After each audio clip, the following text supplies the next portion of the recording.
കൂടി. കാശിയിൽ വന്നിട്ട് ഇദ്ദേഹം ഇങ്ങനെയൊക്കെ ചെയ്യാവോ? കാശി അവരുടെ സ്ഥലം പോലെ അവര് പറയാ. ഇദ്ദേഹം ഇങ്ങനെയുള്ള ദുരാചാരങ്ങളൊക്കെ ഇവിടെ കൊണ്ടുവന്നാല് ഇവിടെ ഇത് വർദ്ധിക്കില്ലേ? ഇത് ചെയ്യാമോ? ഇദ്ദേഹത്തെ എങ്ങനെയെങ്കിലും ഒന്ന് ഇവിടുന്ന് ഓടിക്കണം. അവരുടെ മനസ്സിൽ ഇതായി ചിന്ത. ഇവരെന്ത് ചെയ്തു? ഇവര് കുങ്കുമാനന്ദൻ എന്ന പേരുള്ള ഒരു മഹാൻ ഉണ്ടായിരുന്നു. അപ്പൊ അദ്ദേഹത്തിന് ഈ പേര് വരാൻ തന്നെ കാരണം അദ്ദേഹം ഈ ഭാസ്കരരായരോടൊപ്പം ഒപ്പം നിൽക്കാൻ പറ്റുന്ന അത്രയും ഉയർന്ന ഒരു ദേവി ഉപാസകനായിരുന്നു കുങ്കുമാനന്ദൻ. എന്തുകൊണ്ടാണ് അദ്ദേഹത്തിന് ഈ പേര് വന്നതെന്ന് ചോദിച്ചാല് കുളിച്ചിട്ട് മണ്ണെടുത്ത് നെറ്റിയിലിടും. നെറ്റിയിൽ അത് കുങ്കുമമായിട്ട് മാറും. അപ്പൊ എത്രയാണ് ഇദ്ദേഹത്തിന്റെ ശക്തി. ദേവി എന്തോ ആണ് കൊടുത്തിരിക്കണമെന്ന് നമുക്ക് ചിന്തിച്ചു നോക്കൂ. കുളിച്ചു കയറുമ്പോ നെറ്റിയില് ചിലപ്പോ മണ്ണെടുക്കാൻ മണ്ണില്ലെങ്കിൽ എന്ത് ചെയ്യും? കുങ്കുമപ്പൊട്ട് തനിയെ തെളിഞ്ഞു വരും നെറ്റിയില്. അപ്പൊ അത്രയും വലിയ ദേവി ഉപാസകൻ.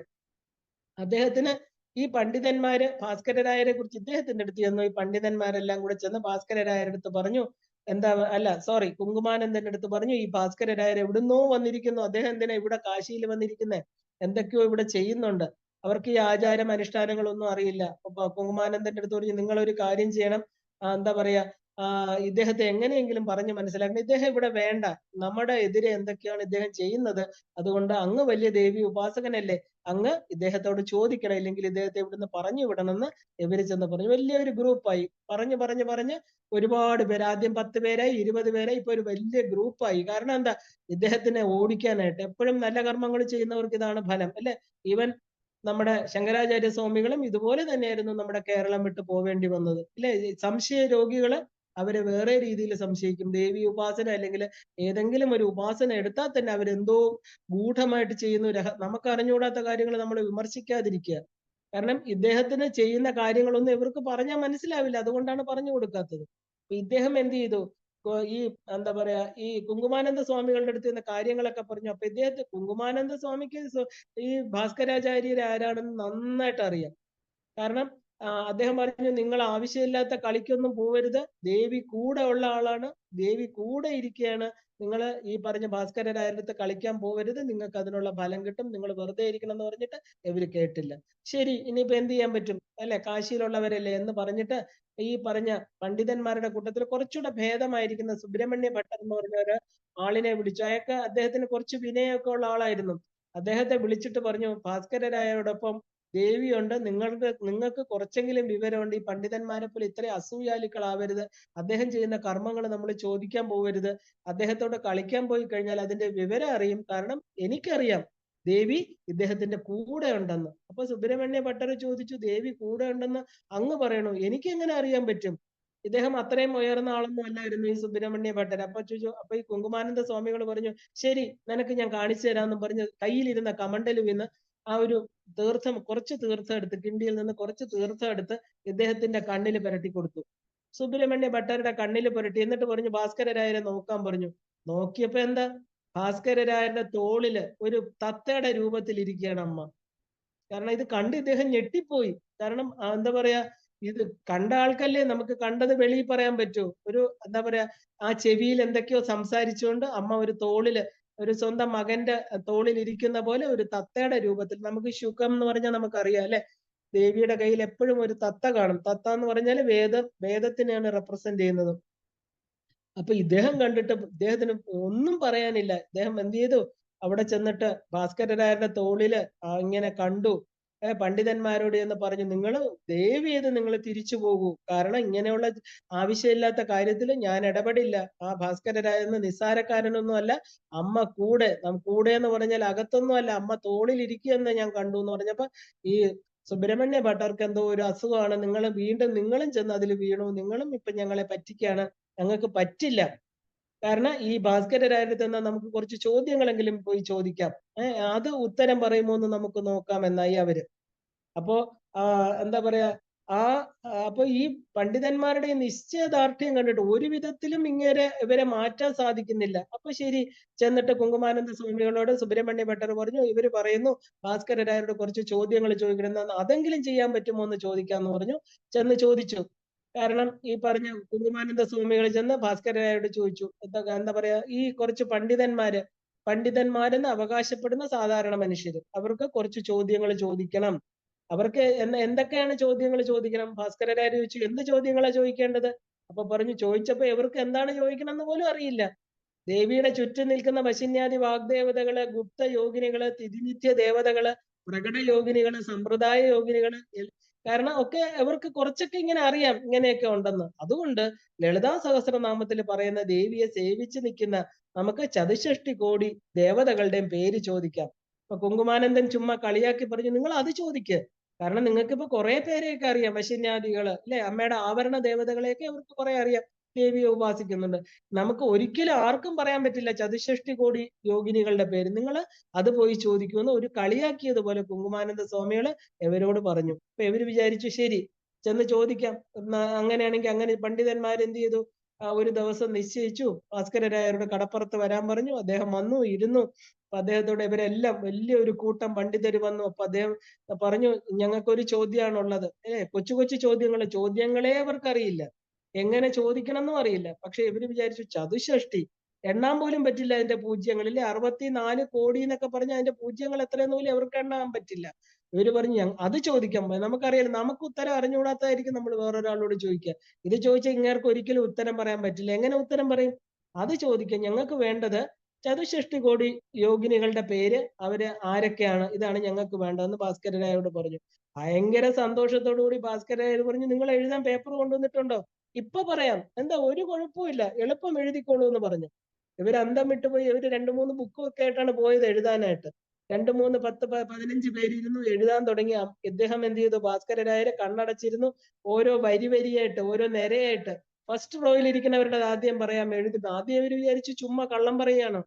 ഇതെന്താ ഇദ്ദേഹം ഇങ്ങനെ പറയുന്നത്, സ്കൂളിലൊക്കെ ഇരിക്കുന്ന പോലെ. ഇത് ആദ്യത്തെ റോയിലുള്ളവരുടെ ആദ്യം പറയാമെന്ന് പറഞ്ഞുകൊണ്ട് തുടങ്ങി. ശ്രീചക്രത്തിൽ ആദ്യം ദേവി, നിങ്ങൾക്ക് അവരെയൊക്കെ അറിയാല്ലേ, ഓക്കെ. നിങ്ങൾ അടുത്ത ആവരണം, രണ്ടാമത്തെ ആവരണം, മൂന്നാമത്തെ ആവരണം, ഇത് കഴിഞ്ഞ് ഏറ്റവും പുറത്തിരിക്കുന്നവരുടെ ആദ്യത്തെ റോ എന്ന് പറഞ്ഞിട്ട് ഓരോ ദേവതമാരുടെയും പേര് പറഞ്ഞു. പേരും മാത്രമല്ല, രൂപം, ആയുധങ്ങള്, ന്യാസം, സകലതും പറഞ്ഞു എഴുതിക്കോളാൻ പറഞ്ഞു. ഇത് എന്താ പറയാ, 10 പേരിരുന്ന് എഴുതുകയാണ് അല്ലേ, എഴുതി. ഇതെല്ലാം പറഞ്ഞു. ഒരു ബുക്ക് കഴിഞ്ഞു, 2 ബുക്ക് കഴിഞ്ഞു. ഇവർ കൊണ്ടുവന്ന പേപ്പറുകളെല്ലാം കഴിഞ്ഞു. കാരണം 1000 പേരുടെ പേര് പോലും എഴുതിയില്ല. ഇവർ അന്തം വിട്ടുപോയി. കാരണം ഇവർക്ക് ഇനി ഒന്നും എഴുതാൻ, ഒന്നാമത് ഇവരുടെ കൈ ഒടിഞ്ഞു. ഇത്രയും എഴുതിയപ്പോ തന്നെ ഇവരുടെ തലയിൽ ഒരു ഭ്രാന്ത് പോലെ. ഇവർക്ക് എന്താ ചെയ്യേണ്ടതെന്ന് അറിയില്ല. ഈ 64 ചതുഷ്ഷഷ്ടി കോടി, 64 കോടി ദേവതമാരുടെ പേര് എപ്പോഴെഴുതി കഴിയും? ഇദ്ദേഹമാണെങ്കിൽ ഇങ്ങനെ പറഞ്ഞുകൊണ്ടേയിരിക്കുക. അടുത്ത രണ്ടാമത്തെ റോ വന്നു. ഇന്നതായ വലത്തെ അറ്റത്തിരിക്കുന്ന ആൾ ഇതാണ് പേര്, ഇതാണ് യന്ത്രം, ഇതാണ് തന്ത്രം, ഇതാണ് ആ ദേവതയുടെ മന്ത്രം, ഇതിന് ഇതുണ്ട് എന്നൊക്കെ പറഞ്ഞ് രൂപം വരെ പറയുക. ഇത് എപ്പോ എഴുതി കഴിയാനാ? അവർ ഓരോരുത്തരുടെ പണ്ഡിതന്മാർ അപ്രത്യക്ഷപ്പെട്ടു തുടങ്ങി. അവിടെ നോക്കിയപ്പോൾ കുറച്ച് എഴുതിക്കൊണ്ടിരുന്നവർ മാത്രമായി. അവരെന്ത് ചെയ്തു, സമസ്ത അപരാധം പറഞ്ഞു ആ ഭാസ്കരരായരുടെ കാല് വീണിട്ട് അപരാധം, സോറി, ക്ഷമിക്കണം ഭഗവാനെ എന്ന് പറഞ്ഞ് അവര് ഓടി രക്ഷപ്പെട്ടു. കാരണം അങ്ങനെ ജഗദംബിയുടെ നിത്യ സാന്നിധ്യമുള്ള ഉത്തമ ഭക്തന്റെ മനസ്സ്. അപ്പൊ അവിടെ ഭാസ്കരരായര് ആരാണ്? ഭക്തമാനസ ഹംസികയായിരിക്കണ അമ്മ ഭക്തന്റെ മാനസത്തിൽ വിട്ടുപിരിയാതെ എപ്പോഴെങ്കിലും ഒരിക്കലും വരികയല്ല, സദാ ആ മാനസത്തിൽ തന്നെ. അവിടെ വേറെ ആരുമില്ല. അമ്മയും അമ്മയുടെ ശ്രീചക്രവും, ശ്രീചക്രത്തിൽ ഇരിക്കുന്ന ചതുഷ്ഷഷ്ടി കോടി ദേവതകള്, അമ്മയുടെ ചുറ്റും ഇരിക്കുന്ന ആവരണ ദേവതകൾ, അല്ലാതെ ഭാസ്കരരുടെ ഉള്ളില് വേറെ ഒന്നുമില്ല. അപ്പൊ പിന്നെ നമുക്ക് എപ്പോഴും കാണുന്നവരെ അത്രയ്ക്കും എന്താ പറയാ, നമ്മൾ സദാ കാണുന്നവരുടെ പേരൊക്കെ നമ്മൾ ഓർത്തിരിക്കും, കാണാത്തവരെയാണ് നമ്മൾ മറന്നു പോകുന്നത് അല്ലെ. ഇദ്ദേഹത്തിനോ നിത്യമായിട്ട് പരിചിതരാണ് ഇവരെല്ലാം. മാത്രമല്ല അമ്മയെല്ലാം എന്തെങ്കിലും ഉണ്ടെങ്കിൽ അമ്മയാണ് വാഗ്ദേവത അല്ലെ. അമ്മയാണ് നമ്മുടെ ഓർമ്മ. നമ്മുടെ യാദേവി സർവഭൂതേഷു എന്ന് പറഞ്ഞ് നമ്മൾ 21 തത്വങ്ങളെ പറയുന്നുണ്ട്. ബുദ്ധി രൂപേണ സംസ്ഥിത, ശക്തി രൂപേണ സംസ്ഥിത. അതിൽ പറയുന്നുണ്ട് ഓർമ്മയായിട്ടിരിക്കുന്നതും അമ്മയാണ്. അപ്പൊ അമ്മ എന്തായിട്ടിരിക്കുന്നു അദ്ദേഹത്തിന്റെ? എല്ലാമായിട്ട്. ഭാസ്കരരായരുടെ ഉള്ളില് അമ്മ 36 തത്വങ്ങള് അത് പ്രകടമാക്കിക്കൊണ്ട്, മനസ്സ്, ബുദ്ധി, അഹങ്കാരം എല്ലായിടത്തും അമ്മ മാത്രം. അമ്മ മാത്രം എന്ന് പറഞ്ഞാൽ അതിലൂടെ മാത്രമേ അദ്ദേഹം ലോകത്തെ കാണുന്നുള്ളൂ എന്നർത്ഥം. അപ്പൊ അങ്ങനെ ആ ഭക്തമാനസത്തില് അമ്മ എപ്പോഴും ഉണ്ടായിരിക്കുന്നുള്ളത് ഭാസ്കരരായരിലൂടെ ലോകത്തിന് കാണിച്ചു കൊടുത്തു എന്നുള്ളതാണ്. അപ്പോ എന്താ പറയാ, നമ്മുടെ ഈ ഭാരത മണ്ണ് ഇങ്ങനെയുള്ളവരൊക്കെ ഇന്നും ഭാസ്കരരായപുരം എന്ന് പറഞ്ഞിട്ട് ഒരു സ്ഥലമുണ്ട് നമ്മുടെ എന്താ പറയാ തമിഴ്നാട്ടില്. അവിടെ അദ്ദേഹം പൂജിച്ചിരുന്ന ലളിതാംബിക വിഗ്രഹം വരെ ഇന്നും ഉണ്ട്. വളരെ വിശേഷപ്പെട്ട ഒരു സ്ഥലമാണത്. പലരും അവിടെ ചെന്നിരുന്ന് ജപിക്കാറുണ്ട്. അങ്ങനെ ആ ഒരു ഉയർന്ന ദേവി ഉപാസകരുള്ള ഭാരതം എന്ന് പറയുന്ന നമ്മുടെ നാട്ടിൽ നമ്മളും ഇവിടെ ജനിച്ചു ദേവിയെ ഉപാസിക്കാനും ദേവിയെ ആ വഴി പിന്തുടരാനും നമുക്ക് സാധിക്കണം, കുറച്ചു പേർക്കെങ്കിലും. അപ്പൊ ദേവി ഉപാസന ഉള്ളവര് ഈ ദേശം, ഈ മണ്ണ് എത്ര എന്തുമാത്രം സഹായമാണ് ചെയ്യണമെന്ന് നമുക്ക് പറയാൻ സാധിക്കില്ല. കാരണം ഉപാസന ചെയ്തവർക്ക് ദേവി കൊടുത്ത ഈ അനുഭവങ്ങൾ കണ്ടിട്ടാണ് നമ്മൾ അത് പ്രചോദിതമായിട്ട് അതിന്റെ പുറകിൽ പോകുന്നത്, അല്ലേ? അപ്പോ ശിവന്റെ ആരാധന മാത്രം ചെയ്താൽ പോലും ദേവി ഉപാസകർ ഒരുപാടുണ്ടായിരുന്നു. ശിവനെ മാത്രം പൂജിക്കണം, അവർക്കെല്ലാം ദേവി കൂടെ നിന്ന്, കാരണം ശിവനും ദേവിയും വേറെ അല്ല എന്ന് കാണിച്ചു കൊടുത്തിട്ടുണ്ട്. അപ്പൊ ദേവി ഭക്തരുടെ മനസ്സിൽ ഒരു ഹംസമായിട്ട് ഏത് രൂപത്തിലിരിക്കുന്നു എന്ന് ചോദിച്ചാല് ധർമ്മത്തിന്റെ രൂപത്തിലിരിക്കണു. ആ ധർമ്മ രൂപത്തിൽ എവിടെയാണോ ധർമ്മമുള്ളത് അവിടെ ദേവിയുണ്ട്. അപ്പോ അയ്യപ്പ ദീക്ഷിതർ എന്ന് പറഞ്ഞ അയ്യപ്പ ദീക്ഷിതർ തന്റെ പുസ്തകത്തിൽ പറഞ്ഞിട്ടുണ്ട്, പരമ്പൊരുള് രണ്ടായിട്ട് മാറി, ഒന്ന് ധർമ്മം, മറ്റത് ധർമ്മി. അപ്പൊ ധർമ്മം ആരുടെ അടുത്തുണ്ടോ അവർ ധർമ്മി, അല്ലെ? അപ്പൊ ആ ധർമ്മിയുടെ കൂടെ എപ്പോഴും അമ്മ ഉണ്ടായിരിക്കും. അവരുടെ ധർമ്മത്തെ കാപ്പാത്താൻ, അവരുടെ ആ ഒരു ധർമ്മത്തെ രക്ഷിക്കാനായിട്ട് അമ്മ കൂടെ ഉണ്ടാവും. ആരുടെ ഹൃദയ സരസിലാണോ ധർമ്മ സ്വരൂപമായിട്ട് ജഗദംബിക ഉണ്ട്. കാരണം അവിടെ ആ ധർമ്മികളുടെ എല്ലാവരുടെ ഉള്ളില് അമ്മ തന്നെയാണ് ധർമ്മത്തിന്റെ സ്വരൂപത്തിൽ അവിടെ ഇരിക്കുന്നത്. ഇപ്പൊ ഇന്ന സ്ഥലം ഇന്ന സമയം എന്നൊന്നുമില്ല. ഈ അഖണ്ഡ ഭാരതദേശം എല്ലാം തന്നെ ദേവിയുടേതാണ്, അല്ലെ? നമ്മുടെ ദേശത്തിന്റെ പേരുകൾ പരിശോധിച്ചാൽ തന്നെ മംഗളാദേവിയുടെ സ്ഥലമാണ് മാംഗ്ലൂർ എന്നറിയപ്പെടുന്നത്. ഇവിടെ മംഗളചണ്ഡിക, അല്ലെ? അപ്പൊ ഈ നമ്മുടെ ഭാരതത്തിലെ ഓരോ പേരുകളുമായിട്ട് പോലും ദേവിയുമായിട്ട് ബന്ധപ്പെട്ടാണ്. മുംബൈ നഗരം, മുംബൈ എന്ന് പറഞ്ഞാൽ എന്താ? മുംബാദേവി, മുംബാദേവിയുടെ സ്ഥലമാണ് മുംബൈ നഗരം. കോൽക്കട്ട, കോൽക്കട്ട എന്ന് പറഞ്ഞ കൽക്കട്ട എന്നായിരുന്നു പണ്ട്, ഇപ്പൊ കോൽക്കട്ട കാളി ദേവിയുടെ സ്ഥലമാണ്. നമുക്കെല്ലാം അറിയാം, അല്ലെ? ശ്രീരാമകൃഷ്ണ പരമഹംസരുടെ സ്ഥലമാണ് കാളി ദേവി. പ്രത്യക്ഷമായിട്ട് ദക്ഷിണ കാളികയുടെ സ്ഥലമാണ് കോൽക്കട്ട. ഇപ്പൊ ചെന്നൈ, ചെന്നൈ ആരാ? ചെന്നമ്മ ദേവി, അല്ലെ? കാളികാദേവി, ആ കാളികാദേവിയുടെ സ്ഥലമാണ് ചെന്നൈ. ഇപ്പൊ സിംല, സിംല എന്ന് പറഞ്ഞാൽ എന്താ? ശ്യാമള, ശ്യാമള ദേവിയുടെ സ്ഥലമാണ്. ശ്യാമള ശ്യാമള ശ്യാമള എന്ന് പറഞ്ഞു പറഞ്ഞു പറഞ്ഞത് പിന്നെ എന്തായി മാറി? സിംലയായി. അവിടെ ശ്യാമളാദേവി ക്ഷേത്രമുണ്ട്. ആ ശ്യാമളാ ദേവിയാണ് അവിടെ ഷിംല എന്ന് പിന്നെ അറിയപ്പെട്ടത്. ചണ്ഡിഗർ, ചണ്ഡിഗർ എന്താ? ചണ്ടമുണ്ടന്മാരെ വധിച്ച ചണ്ഡികയുടെ സ്ഥലമാണ് ചണ്ഡിഗർ. പാറ്റ്ന, പാറ്റ്ന എന്ന് പറഞ്ഞാല് പട്ടൻ ദേവി എന്നാണ്. അവിടെ ഒരു പട്ടൻ ദേവി തൃക്കോവിലുണ്ട്. ആ പാറ്റ്ന എന്ന് പിന്നെ വന്ന പേരാണ്. ആ പട്ടൻ ദേവിയുടെ ക്ഷേത്രം ഉള്ളത് കൊണ്ടാണ് അതിന് അങ്ങനെ വന്നത്. ബെഡി പട്ടൻ ദേവി, ചോട്ടി പട്ടൻ ദേവി എന്നൊക്കെ ഉണ്ട്. മൂത്ത അമ്മ, ഇളയ അമ്മ എന്നൊക്കെ പറഞ്ഞ് നമ്മൾ എന്താ പറയാ, ലക്ഷ്മി ദേവി, ഇല്ലെ? ജ്യേഷ്ഠാദേവി എന്നൊക്കെ പറഞ്ഞ് ചില അമ്പലങ്ങളിലൊക്കെ കേരളത്തിലെ പ്രതിഷ്ഠ കാണാം. അതുപോലെ ഇവിടെ മൂത്ത ആള്, ഇളയാളെന്നൊക്കെ പറഞ്ഞ് പട്ടൻ ദേവി, പട്ടൻ എന്ന് പറഞ്ഞാൽ പട്ട്, ചുവന്ന പട്ടണിഞ്ഞവൾ എന്ന അർത്ഥം. അപ്പൊ ഈ ഭാരതം മുഴുവനും ദേവിയുടെ ദേശമാണ്. ശക്തിപീഠങ്ങൾ എന്നൊക്കെ പറയുന്നതിന്റെ പിന്നില് എല്ലാം ഒരു കഥയുണ്ട്. നമുക്കറിയാം എന്താണ് ആ കഥ. ദക്ഷ പ്രജാപതിക്കും സാക്ഷാൽ പരാശക്തി മകളായിട്ട് വരണമെന്ന ഒരു ആശ വന്നു. ശിവഭഗവാൻ ദേവിയോട് ദക്ഷന്റെ ആഗ്രഹം സബലീകരിച്ച് വരാൻ ആവശ്യപ്പെട്ടു. ദേവി ദാക്ഷായണിയായി. പിന്നെ ശിവൻ ദാക്ഷായണിയെ വിവാഹം ചെയ്തു. അതിന്റെ പിന്നിൽ ഒരു ആഗ്രഹം ദക്ഷനുണ്ടായിരുന്നു. എന്താ? എല്ലാവരും വണങ്ങുന്ന ശിവപെരുമാൾ തന്റെ മരുമകനായിട്ട് തന്റെ മുമ്പിൽ മര്യാദയ്ക്ക് നിൽക്കണം, അല്ലെ? ശിവൻ അങ്ങനെ എല്ലായിടത്തും നിറഞ്ഞ പരമ്പരകളൊന്നും അല്ല. ദക്ഷൻ എന്ന് പറഞ്ഞാൽ അഹങ്കാരം, ഇല്ല, ആ ഒരു പ്രജാപതിയാണെന്നുള്ള അഹങ്കാരം. അപ്പൊ ശിവൻ എന്ത് വേണം? തന്റെ മുന്നിൽ തന്റെ മകളെ കല്യാണം കഴിച്ചാൽ മകന്റെ സ്ഥാനം വന്നാൽ എണീക്കണം, അല്ലെ? ആ ഒരു ബഹുമാനത്തോടു കൂടി നിൽക്കണം. അപ്പൊ അങ്ങനെ നമുക്ക് ശിവനെ ഒന്ന് താഴ്ത്താൻ പറ്റുള്ളൂ എന്ന് വിചാരിച്ചിട്ടാണ് ദാക്ഷായണി ശിവനെ കല്യാണം കഴിച്ചപ്പോ ആ ഒരു എന്താ പറയാ, അദ്ദേഹത്തിൽ നിന്ന് ബഹുമാനം പ്രതീക്ഷിച്ചു ദക്ഷൻ. പക്ഷേ ശിവപെരുമാള് തന്നെ വണങ്ങണം മരുമകൻ എന്നുള്ള രീതിയിൽ. പക്ഷെ ശിവൻ അത് ചെയ്യാൻ കൂട്ടാക്കിയില്ല. അപ്പൊ ദക്ഷന്റെ അഹങ്കാരത്തിന്റെ ഫലമായിട്ട് നടന്ന ദക്ഷയാഗം അത് അപൂർണമായിട്ട് തീർന്നു. നമുക്കറിയാം കഥ. അവിടെ ദക്ഷന്റെ മകൾ എന്ന് പറയാൻ കാരണമായി തീർന്ന ആ ദാക്ഷായണി എന്ന് പറയുന്ന ശരീരത്തെ, അല്ലെ, അവിടെ ഉപേക്ഷിക്കുകയാണ് ദേവി. തന്റെ പിറപ്പ് ശരീരം, ആ പിറപ്പെന്ന് പറഞ്ഞാൽ എന്താ? പിറക്കാൻ കാരണം അച്ഛൻ, അമ്മ, അതിൽ ജീവൻ തന്നിരിക്കുന്ന അച്ഛനാണ്. അച്ഛൻ ദക്ഷന്റെ മകള് ദാക്ഷായണി. ആ ശരീരത്തെ വെടിഞ്ഞാൽ പിന്നെ എന്താ? എനിക്ക് ശിവനുമായിട്ട് ചേരാമല്ലോ. എപ്പോഴാണോ നമ്മുടെ ശരീരത്തെ ഉപേക്ഷിക്കുന്നത് നമ്മൾ അത് ശിവനുമായിട്ട് ചേരും. ജീവൻ ശിവനുമായിട്ട് ചേരും. അപ്പൊ ആ ദേവി എന്ത് ചെയ്തു? തന്റെ ആ അച്ഛന്റെ പേരിലുള്ള ശരീരം തനിക്ക് വേണ്ട എന്ന് പറഞ്ഞിട്ട് എന്ത് ചെയ്തു? അത് ഉപേക്ഷിച്ചിട്ട് ശിവനിൽ ശക്തി ഐക്യമാവുകയാണ്. അപ്പൊ ശിവനിൽ നിന്ന് പിരിഞ്ഞു വന്നതാണ് ദേവി. ഈ ഒരു ചിന്തയോടുകൂടി യാഗാഗ്നിയിൽ ചാടിയ ദേവി. അപ്പൊ ഇതറിഞ്ഞ ശിവൻ എന്ത് ചെയ്തു?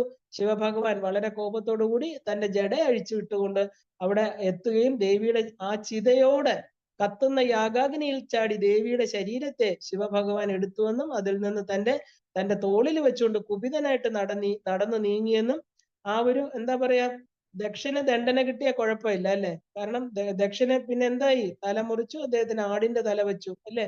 പിന്നെയും അദ്ദേഹം മേ മേ മേ അല്ലെ? നമുക്കറിയാം ആ ഒരു രുദ്രം ചമകത്തിലും ചമകം മുഴുവനും ദക്ഷന്റെ വിലാപമാണ്. എനിക്കത് തരൂ, ഇത് തരൂ. നമ്മളെല്ലാം ദക്ഷന്മാരാണ്. ദേവിയോട് ഇതാ ചോദിക്കുന്നത്. എല്ലാ കാര്യങ്ങളും എനിക്ക് തരൂ, എനിക്ക് തരൂ, എനിക്ക് തരൂ. അപ്പൊ ദക്ഷന് ദണ്ഡന കിട്ടി. അപ്പൊ ശിവന്റെ കോപം എന്ന് പറഞ്ഞാൽ എന്താ? കാലാഗ്നിയാണ്, കാലസ്വരൂപമാണ്. എല്ലാം അത് ചുട്ടു ചാമ്പലാക്കും. അത് എങ്ങനെയെങ്കിലും തണുപ്പിക്കണം, ഇല്ലെങ്കിൽ പ്രളയം ഉണ്ടാകും നിശ്ചയമാണ്. അപ്പൊ അങ്ങനെ മഹാവിഷ്ണു ദേവിയുടെ സഹോദരന്റെ സ്ഥാനാണ് അല്ലെ? അദ്ദേഹം ശിവന്റെ പുറകിൽ സഞ്ചരിച്ച് തന്റെ സുദർശന ചക്രം കൊണ്ട് ദാക്ഷായണിയുടെ ആ ശരീരത്തെ 51 കഷ്ണങ്ങളാക്കി, 108 കഷ്ണങ്ങളാക്കി എന്ന് ചില പുരാണത്തിൽ പറയുന്നുണ്ട്. ചിലർ പറയുന്നു 51, ഇല്ലെങ്കിൽ 54 എന്ന് പറയുന്നുണ്ട്. എത്രയാണോ അക്ഷരം അത്രയും അക്ഷരത്തിലും പറയുന്നുണ്ട്. അപ്പൊ അങ്ങനെ ശരീരത്തെ ശരീരം ഉള്ളിടത്തോളം മാത്രമേ ദക്ഷന്റെ പുത്രിയായിട്ട് ഉള്ള ചിന്ത ശിവൻ ഉണ്ടാവുള്ളൂ അല്ലെ? ആ ശരീരം കാണുമ്പോ ഇദ്ദേഹത്തിന് ഇന്ന ആളുടെ മകളല്ലേ എന്നൊരു ഒരു തോന്നൽ അദ്ദേഹത്തിന് ഉണ്ടാവും. അത് അദ്ദേഹത്തിന്റെ കോപത്തെ ഇരട്ടിക്കും. അതുകൊണ്ട് വിഷ്ണു എന്ത് ചെയ്തു? ദേവിയുടെ ശരീരത്തെ എല്ലാം 51 കഷ്ണങ്ങളാക്കിയെന്നും അങ്ങനെ ദേവിയുടെ ശരീരഭാഗങ്ങൾ ഈ ഭാരത മണ്ണില് ഓരോ സ്ഥലത്തായിട്ട് പതിച്ചു എന്നും, അങ്ങനെ ദേവിയുടെ ചെമ്പട്ട്, അമ്മ ധരിച്ചിരുന്ന ചുവന്ന പട്ട്, ദേവി ധരിച്ചിരുന്ന പട്ട് വീണ സ്ഥലമാണ് ഈ സ്ഥലത്തിനെയാണ് പട്ടൻ ദേവി. ആ പട്ടൻ ദേവി തൃക്കോവിലിൽ നിന്ന് ഇരിക്കുന്ന സ്ഥലം അതാണ്. അവിടെ ദേവിക്ക് പട്ട് ദേവി എന്ന പേര്, ഇന്നത്തെ പാറ്റ്നയായിട്ട് മാറിയത്. ഇങ്ങനെ നോക്കിയാല് നമ്മുടെ ഇവിടുത്തെ മണ്ണ് എല്ലാം ദേവിയുടെ ആ ഒരു ഭക്തി, ആ ഒരു എന്താ പറയാ, എല്ലാം ദേവിക്ക്, നമുക്ക് ദേവിയുടേതാണോ എന്ന് കാണാം. എന്തെങ്കിലും ഒരു കഥ അതുമായിട്ട് നമുക്ക് ഭാരതീയർ എപ്പോഴും പാടാറുണ്ട്. എന്റെ അമ്മ എന്റെ ഈ ഭാരതദേശ ഉടമയാണ്. ഇവിടെ എന്താ അമ്മയ്ക്കല്ലാത്തത്? ഈ ഭാരതദേശം മുഴുവനും എന്റെ അമ്മയുടേതാണ് എന്നറിയാമോ എന്ന് പറഞ്ഞ് അദ്ദേഹത്തിന്റെ തമിഴ് കവിതകളുണ്ട്. അതുകൊണ്ടാണ് ഞാൻ എന്റെ അമ്മ എന്ന് പറയുന്നത് അല്ലെ?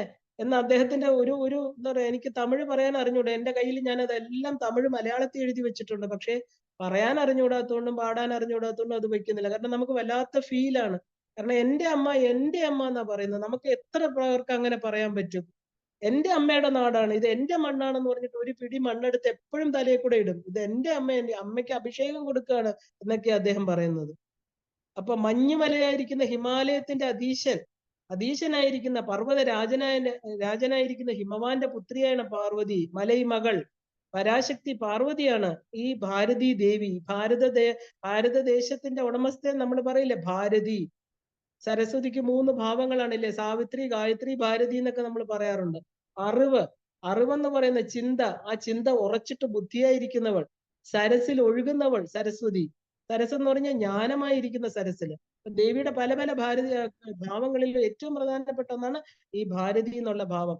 ഭാരതി ദേവി ദേശം മുഴുവനും അംബിക, പരാശക്തി, മഹാലക്ഷ്മി, മഹാസരസ്വതി, ദുർഗ, എത്ര പേരിലാണ് ഓരോ ഇടങ്ങളില് ഓരോ പേരുകൾ സ്വീകരിച്ച് ഈ അമ്മ ഇരിക്കണു.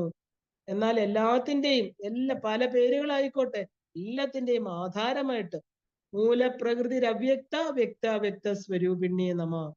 അമ്മ മൂലപ്രകൃതിയാണ്. അമ്മയ്ക്ക് എന്ത് രൂപം വേണമെങ്കിലും സ്വീകരിക്കാൻ പറ്റും. നമ്മളും അങ്ങനെയാണ്. ഇപ്പൊ ഈ ശരീരം നമുക്ക് കിട്ടിയിരിക്കുന്നത് യുണീക്കാണ് അല്ലെ? ഈ ജന്മം കിട്ടിയതാ. ഇതിനു മുമ്പേ നമുക്ക് എന്തൊക്കെ ശരീരങ്ങൾ കിട്ടിയിരുന്നു അറിയില്ല. ഇനി എന്തൊക്കെ കിട്ടും അതും അറിയില്ല. അപ്പൊ നമ്മൾ എന്താ പല പല എന്താ പറയുക ശരീരങ്ങൾ സ്വീകരിക്കുന്ന പോലെ അമ്മയ്ക്ക് നമ്മൾക്ക് നമ്മുടെ സ്നേഹത്തിന് നമുക്ക് എന്ത് ശരീരത്തിലാണോ അമ്മയെ കാണുന്നത് അതിൽ വരാൻ വലിയ ബുദ്ധിമുട്ടൊന്നുമില്ല. അപ്പൊ എല്ലാത്തിന്റെയും ആധാരമായിരിക്കുന്ന ജഗന്മാത അല്ലെങ്കിൽ ആദിപരാശക്തി മനുഷ്യർ അജ്ഞാനം കൊണ്ട് വിവിധ സ്ഥലങ്ങളിൽ അമ്മയെ വിവിധ നാമരൂപങ്ങളിൽ കാണുന്നു എന്ന് മാത്രം. എവിടെയൊക്കെയാണോ ധർമ്മം തഴച്ചു വളരുന്നത് അവിടെയാണ് അംബിക വസിക്കുന്നത്. ഇപ്പൊ ഭാരതീയർ പല ദേശങ്ങൾ കണ്ടിട്ട് പാടിയിട്ടുണ്ട്. പാടിയതാണ് റഷ്യ. നമുക്കറിയാം റഷ്യ രാജ്യം എന്താ? റഷ്യക്കുള്ള ഒരു പ്രത്യേകത ഈശ്വരനെ നിഷേധിക്കുന്ന രാജ്യമാണ് അല്ലെ? കമ്മ്യൂണിസ്റ്റ് കൺട്രി എന്ന് പറയും. ലോകത്തിൽ നമുക്ക് അന്ന് പണ്ട് മുതൽ അവിടെ ഈശ്വരാരാധന ഇല്ല. കാരണം ആ കമ്മ്യൂണിസം എന്ന് പറയുന്നത് തുടങ്ങിയത് അവിടെ നിന്നാണ്. അപ്പോ ആ എല്ലാ ദേവതകളെയും ഈ പറയുന്ന ഈശ്വരനെ ത്യജിക്കുന്ന രാജ്യം, അതാണ് കമ്മ്യൂണിസ്റ്റ് രാജ്യം എന്ന് പറയുന്നത്. അപ്പൊ ഭാരതീയര് റഷ്യൻ ഭരണം നന്നായിട്ട് നടക്കുന്നത് എന്തുകൊണ്ടാ? അദ്ദേഹം പറയുന്ന അദ്ദേഹത്തിന്റെ ഒരു കവിതയില് കാളിയുടെ കടക്കൻ നോട്ടം കൊണ്ടാണ് റഷ്യ നല്ലതായിട്ട് പോകുന്നത്. കാളി അങ്ങോട്ട് നോക്കുന്നതുകൊണ്ട്. കാരണം റഷ്യയുമായിട്ട് ഭാരതത്തിന് ഒരു ബന്ധമുണ്ട്. അപ്പൊ അത് വെച്ചിട്ടാണ് ഇദ്ദേഹം പറയുന്നത്. അപ്പൊ എവിടെ നല്ലത് നടന്നാലും അമ്മയുടെ അനുഗ്രഹമാണെന്നാണ് ഇതിന്റെ അർത്ഥം. അല്ലാതെ വേറൊന്നുമില്ല. പ്രപഞ്ചം മുഴുവനും അവിടെ ഭാരതമെന്നോ റഷ്യ എന്നോ അമേരിക്ക എന്നോ ഒന്നുമില്ല. സകല അഖില കോടി ബ്രഹ്മാണ്ട ജനനി അമ്മയ്ക്ക് ഇവിടെ എന്താ വ്യത്യാസം? ഏത് മനുഷ്യർ, എത്രയോ പേര് വെസ്റ്റേൺ കൺട്രീസ് ഉള്ളവര്, സായിപ്പും മദാമ്മയും ഇവിടെ വന്ന് ഗായത്രി മന്ത്രം ജപിച്ച്, ലളിതാ സഹസ്രനാമം ജപിച്ച്, ഇല്ലേ, നമുക്ക് ദേവി മഹാത്മ്യമൊക്കെ നല്ല പുഷ്പം പോലെ വായിച്ച് അവര് അമ്മയെ പൂജിക്കുന്നു. എന്താ അതിന്? ഇവിടെ അമ്മയ്ക്ക് ജാതി മത ഭേദം എന്തെങ്കിലും ഉണ്ടോ? അമ്മയുടെ അനുഗ്രഹം ഉണ്ടെങ്കിൽ, ശങ്കര ഭഗവത്പാദർ പറയും പോലെ അമ്മയുടെ കണ്ണുകള്, ആ നോട്ടം എത്ര ഭംഗിയുള്ളതാണ്. ദേവി ആ ഒരു ശങ്കര വടിവമാണ് എന്നാണ് അദ്ദേഹത്തിന് അറിയാം. ശങ്കരന്റെ അർത്ഥാംഗിനിയാണ് ദേവി. അമ്മയുടെ കണ്ണ് തുറന്ന് വിശാലമായിട്ട് തന്റെ മക്കളെ നോക്കുമ്പോ അമ്മയ്ക്ക് പേരെന്താ? വിശാലാക്ഷി. മംഗളം കൊടുക്കുന്ന നോട്ടം വരുമ്പോ കല്യാണി. ആ ചെറുതായിട്ടൊന്ന് നോക്കുമ്പോൾ ഇത് ശരിക്കും പറഞ്ഞാൽ ഈ ശ്ലോകം സൗന്ദര്യ ലഹരിയിലെ ശ്ലോകമാണ്. അമ്മയുടെ നോട്ടങ്ങൾ എന്തൊക്കെയാണ്? അമ്മയ്ക്ക് ഈ നഗരങ്ങൾ ഉണ്ടാവാൻ കാരണം അതാണെന്ന് പറയുന്നു. അമ്മയുടെ കടക്കൺ കടാക്ഷം വിജയ. അങ്ങനെ അമ്മയുടെ നോട്ടങ്ങൾ അനുസരിച്ച് പേരുകൾ മാറണു. അമ്മയുടെ പേരിൽ നിന്ന് നഗരങ്ങൾ ഉണ്ടാകുന്നു. ഭാരത ഭൂമിയിൽ ഇന്നും അങ്ങനെയുള്ള നഗരങ്ങളുണ്ട്. ധർമ്മങ്ങൾക്ക് പ്രസിദ്ധമായിട്ടുള്ള നഗരങ്ങൾ കല്യാണി, ഭോഗവതി, അയോധ്യ, അവന്തി, അല്ലെ, ഉജ്ജയിൻ, ഇങ്ങനെ തുടങ്ങി എത്ര നഗരങ്ങളാണ് അമ്മയുടെ പേരിലുള്ളത്. അമ്മയുടെ നോട്ടങ്ങള് 8 പേരുകൾ പറയുന്നുണ്ട് അമ്മയുടെ നോട്ടത്തിന്. 8 നഗരങ്ങൾ അമ്മയുടെ നോട്ടത്തിൽ നിന്ന് വന്നതാണ്. അമ്മ ആ മഹാദേവി അമ്മയുടെ നേത്രങ്ങള് വിശാലമുള്ളതായതുകൊണ്ട് വിശാലയായിട്ട്, മംഗള സ്വരൂപമായതുകൊണ്ട് കല്യാണിയായിട്ട്, നല്ലവണ്ണം പ്രകാശിക്കുന്ന കാന്തിയോടുകൂടിയുള്ള, എന്താ പറയാ, ആ കരിങ്കൂവള പൂക്കൾ പോലെ ആ പൂക്കൾ കൊണ്ട് യുദ്ധം ചെയ്യുവാൻ കഴിയാത്തത് കൊണ്ട് അത് അയോധ്യ. യുദ്ധമില്ലാത്ത സ്ഥലമാണ് അയോധ്യ, അല്ലെ.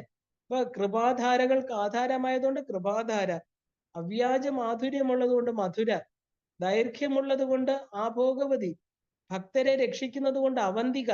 ഇങ്ങനെ ബഹു നഗരം, അതായത് സമഷ്ടിയിൽ പ്രകാശിക്കുന്നത് കൊണ്ട് അമ്മയുടെ എല്ലാം തന്നെ അങ്ങനെ ബഹുനഗര വിസ്താരമായിട്ട് വിജയ.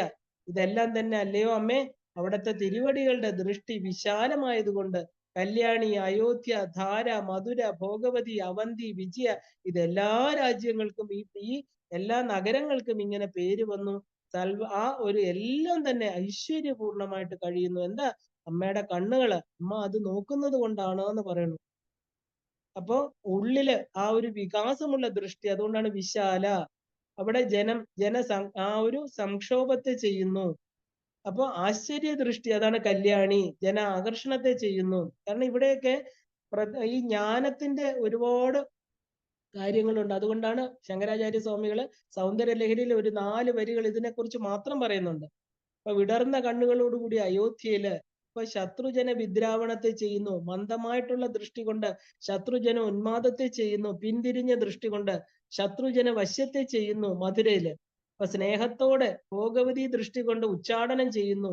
മുക്തമായിട്ടുള്ള നോട്ടം കൊണ്ട് അവന്തിക, വിജയദൃഷ്ടിയില് ശത്രു മാരണം. ഇങ്ങനെ എന്താ പറയാ, ഓരോ നഗരവും ദേവിയുടെ ദൃഷ്ടികൾക്ക് വിശാലത്വം കൊടുത്തുകൊണ്ട്, ഓരോ ഗുണങ്ങളെ കൊടുത്തുകൊണ്ട് ഈ നഗരങ്ങളുടെ നാമധേയങ്ങള് അന്വർത്ഥങ്ങളായി തീരുന്നു എന്ന് പറയുന്നു.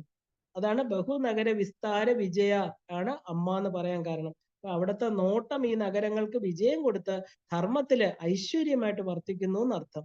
ഇപ്പൊ ലോകത്തിൽ എവിടെ നന്മ നടന്നാലും തന്റെ മക്കൾ എന്ത് ചെയ്യുന്നു, അവർക്ക് എന്താണ് വേണ്ടതെന്ന് നോക്കിയിരിക്കുന്ന ആളാണ് അമ്മ, അല്ലെ. അപ്പൊ എവിടെ നന്മ നടന്നാലും അത് ജഗദംബയുടെ അനുഗ്രഹമാണ്. അത് ഒന്നുകൊണ്ട് മാത്രമാണ് അമ്മ നോക്കിക്കൊണ്ടേയിരിക്കുന്നു. അതുകൊണ്ട് ഈ ജഗന്മാതാവും ഈ ചലൻ മീനാഭ ലോചനയുമായിരിക്കുന്ന ദേവി ഉള്ളത് കൊണ്ടാണ് നമുക്ക് എല്ലാവർക്കും, നമ്മള് താമസിക്കുന്ന ഈ ഭാരത നാടിന് ഇത്രയും ഐശ്വര്യമുള്ളത്. അതുകൊണ്ട് ദേവി ഉപാസകർക്ക് പ്രത്യേകം ഒന്നും, എന്താ പറയാ, ഒരു ലിസ്റ്റ് ഉണ്ടാക്കാൻ പറ്റില്ല. കാരണം ഭാരതത്തിൽ ജനിച്ചാൽ മതി. എല്ലാ മഹാന്മാരും ദേവി ഉപാസകരാണ് നോക്കുമ്പോ, അല്ലെ. ആ അമ്മയ്ക്ക് അഖിലാണ്ട കോടി ബ്രഹ്മാണ്ടങ്ങളും സ്വന്തമാണ്. എന്നാൽ അവിടെ ഒന്നും അമ്മയ്ക്ക് ഇരിക്കാൻ ഇഷ്ടമല്ല. അമ്മയ്ക്ക് എവിടെയാ ഇഷ്ടം? അമ്മയ്ക്ക് ഹിമാലയം വേണ്ട, അനേക കോവിലുകളുണ്ട്, അനേകം കൊത്തുപണികൾ ചെയ്ത സ്വർണം പൂശിയ അമ്പലങ്ങളുണ്ട്. അവിടെയൊന്നും അമ്മയ്ക്ക് ഇരിക്കാൻ ഇഷ്ടമല്ല. അമ്മയ്ക്ക് എവിടെയാ ഇരിക്കാൻ ഇഷ്ടം?